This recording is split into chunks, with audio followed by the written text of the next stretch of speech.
दोस्तों, आज आपके लिए कहानी साहसी किसान और बर्फबारी। एक छोटे से गांव में एक किसान रहता था जिसका नाम रामू है। रामू ने अपनी कठिनाइयों के बावजूद कभी हार नहीं मानी थी। एक साल गांव में बहुत अधिक बर्फबारी हुई और सभी किसानों को अपनी फसल को बचाने के लिए बहुत मेहनत करनी पड़ी। रामू का खेत बहुत बड़ा था और उसने सोचा कि इस बार उसकी मेहनत और संघर्ष का फल मिलेगा।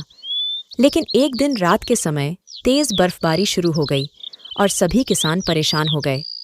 रामू ने भी अपनी किसानी और मेहनत के साथ मिलकर अपने खेत की हिफाजत करना शुरू किया।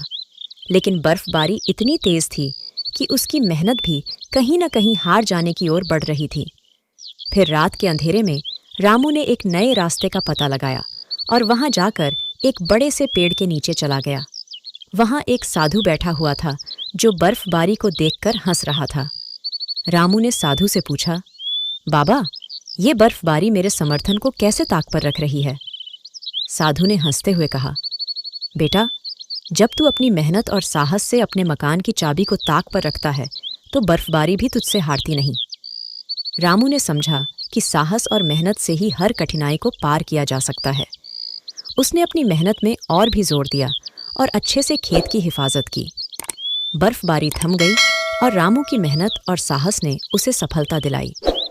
उसके उदाहरण ने सभी को यह सिखाया कि जीवन में हर कठिनाई को मेहनत और साहस से पार किया जा सकता है। दोस्तों, अगली आपके लिए कहानी बुद्धिमान चूहा। एक बार की बात है, एक बुद्धिमान चूहा नामक जानवर जंगल में रहता था। वह बहुत होशियार था और हर समस्या का हल निकालने में उसकी कोई मिलती जुलती नहीं थी। एक दिन जंगल में एक बड़ा शेर आया। शेर बहुत खतरनाक था और अन्य जानवरों को डरा रहा था। चूहा भी डर गया, लेकिन उसने अपनी बुद्धिमत्ता से सोचा कि वह इस समस्या का समाधान निकाल सकता है। चूहा ने शेर को देखते हुए एक योजना बनाई।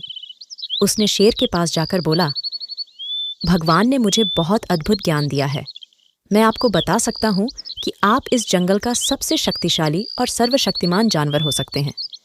शेर ने चूहे की बातों में विश्वास नहीं किया, लेकिन उसने भी सोचा कि चूहा के पास शायद कुछ विशेष ज्ञान हो सकता है। चूहा ने शेर से कहा, आपको अपनी शक्ति को दिखाने के लिए आपको एक बड़े सा पहाड़ ढूंढना होगा। शेर ने चूहे की बात मान ली और पहाड़ की ओर दौड़ा। जब वह पहाड़ ढूंढने पहुंचा तो चूहा ने खुद को बांध दिया।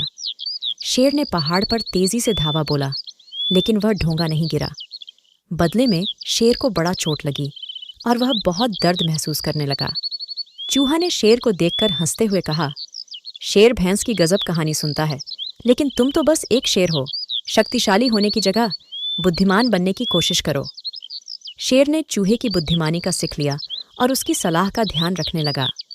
इस कहानी से हमें यह सीखने को मिलता है कि बुद्धिमानी और समझदारी कभी-कभी शक्ति से भी अधिक महत्वपूर्ण हो सकती है। दोस्तों, अगली आपके लिए कहानी ईमानदार बच्चा। एक गांव में एक छोटे से गरीब परिवार में एक बच्चा रहता था जिसका नाम राजू था। राजू बहुत ही ईमानदार और सच्चा बच्चा था। वह हमेशा सच और ईमानदारी से अपने काम करता था। एक दिन राजू के दोस्तों ने एक सोने की चोरी की बात सुनी। गांव में आसपास के लोग राजू को भी सोने की चोरी का शक करने लगे। राजू की मां ने इसे सुना और बेटे से पूछा, राजू, क्या तूने सोने की चोरी की है? राजू ने गंभीरता से कहा, नहीं मां, मैंने कभी ऐसा काम नहीं किया। राजू की मां ने उसकी ईमानदारी पर भरोसा किया और उसके साथ खड़ी रही। गांव में पुलिस ने जांच की और आखिरकार सोने की चोरी का पता लगाया। चोरी करने वाला कोई और नहीं बल्कि एक पुराना चोर ही था। राजू की ईमानदारी को सबने सराहा और उसके बारे में गांव में अच्छा सम्मान किया। उसकी मां गर्व से भरी हुई थी कि उसका बेटा ईमानदारी में कभी कमी नहीं करता। इस कहानी से हमें यह सीखने को मिलता है कि ईमानदारी हमेशा से सर्वोत्तम रास्ता होता है। चाहे कितनी भी मुश्किलें आएं, ईमानदार इंसान कभी भी उन्हें पार नहीं करता।